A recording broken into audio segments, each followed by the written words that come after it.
Hi, parents and caregivers. Welcome to Parent University.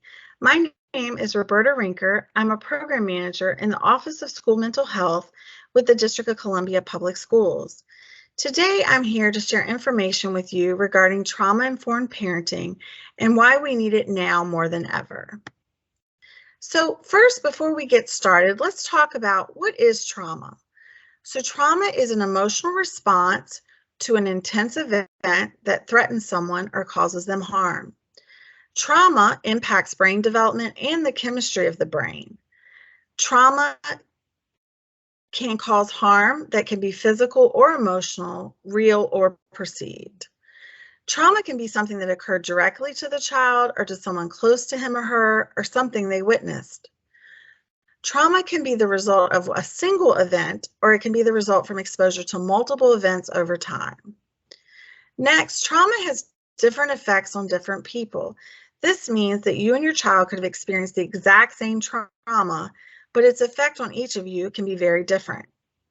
Finally, trauma overwhelms a person's ability to cope, results in feelings of terror, helplessness, and powerlessness, and interferes with their sense of control, connection, and meaning. So here's a list of some traumatic events. So first on our list is physical, emotional, or sexual abuse. Next, neglect, the effects of poverty, being separated from a loved one. This could be because the parent is incarcerated. It could be that they journeyed here from another country. Witnessing harm to a loved one or a pet. This could be in the instance of domestic violence. Unpredictable parental behavior. An example of this could be a parent who struggles with substance abuse or mental health concerns. A car accident, bullying, illness, terrorism or war, domestic violence, homelessness, the loss of a loved one, community violence, school violence, racism and discrimination, and natural disaster.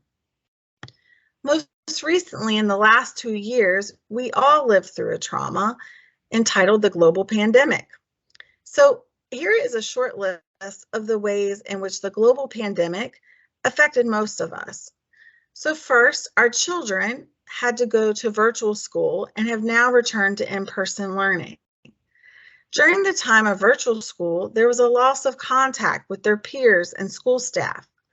Many of us were isolated from our loved ones, friends, neighbors, and community members. We experienced a loss of activities. There was no traveling, no going to the gym, no karate class, no childcare. There was a loss of loved ones. There was a loss of structure and routine. There were a loss of developmental milestones. Some of us lost jobs, and that led to economic struggles. There were family members who were ill. There were increased mental health concerns. And for those who already had mental health concerns, many of those folks experienced mental health crises.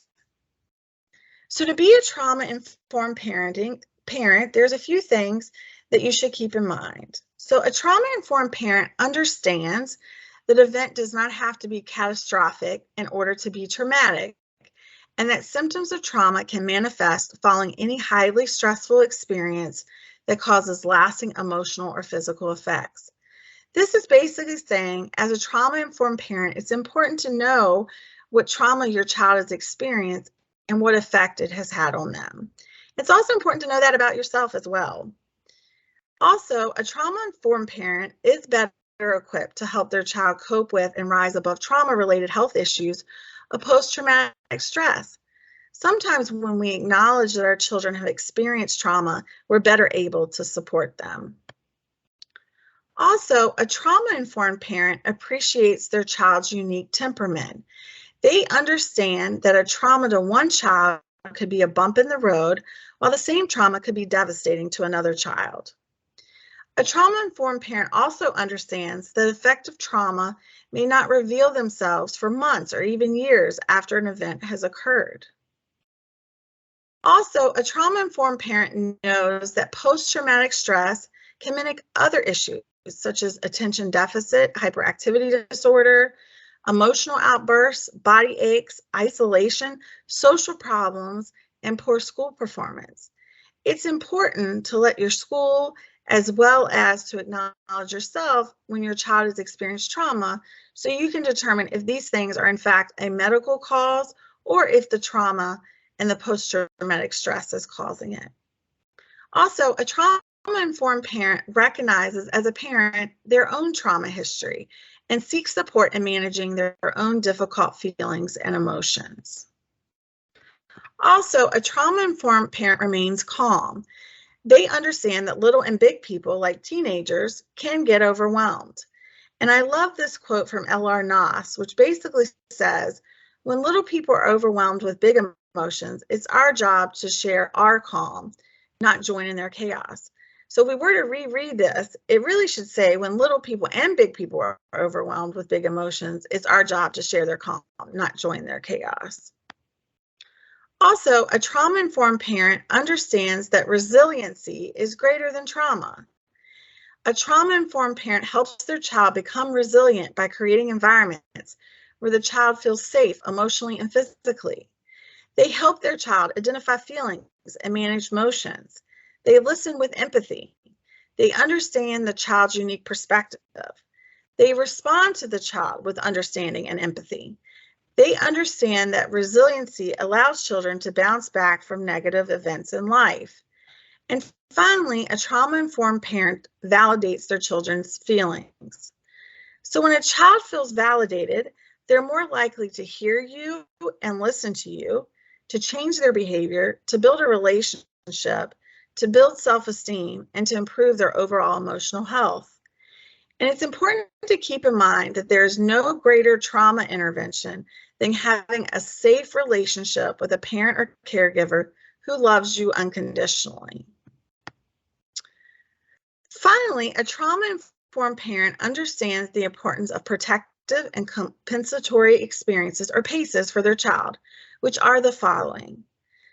It's important that children have someone who loves them unconditionally, that they have at least one best friend, that they do things regularly to help others or do special projects in the community to help others, that they have an adult other than a parent that they can trust and count on for advice, that they're a member of at least one social group, that they have an engaging hobby, that they're regularly involved in organized sports groups or other physical activities, that they live in a home that's typically clean and has enough food to eat, and that they live in a home that has rules that are clearly and fairly administered. And finally, a trauma-informed parent understands when they or their child needs additional support and seeks it. So I wanted to provide you some resources. So first, if you are experiencing or your child is experiencing mental health concerns, you can always talk to your school's social worker, psychologist, or counselor. But if you need more help, you can also reach out to your health insurance company.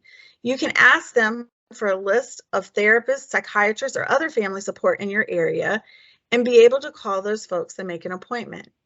Also, you can contact the District of Columbia Access Helpline at 1-888-793-4357. If you are experiencing a crisis, you can call 911 and let them know that you're calling about a mental health crisis. You can also call for a mobile crisis team 24 hours a day, 7 days a week. You can call for your child or teen at 202-481-1440, or for adults, you can call 202-673-9319. Thank you so much for joining me today. And I wanted to close out by letting you know that there is hope. I love this quote from Peter Levine from 1997, which says, "Trauma is a fact of life. It does not, however, have to be a life sentence. Not only can trauma be healed, but with appropriate guidance and support, it can be transformative." Thank you so much for joining us, and I wish you much success and blessings.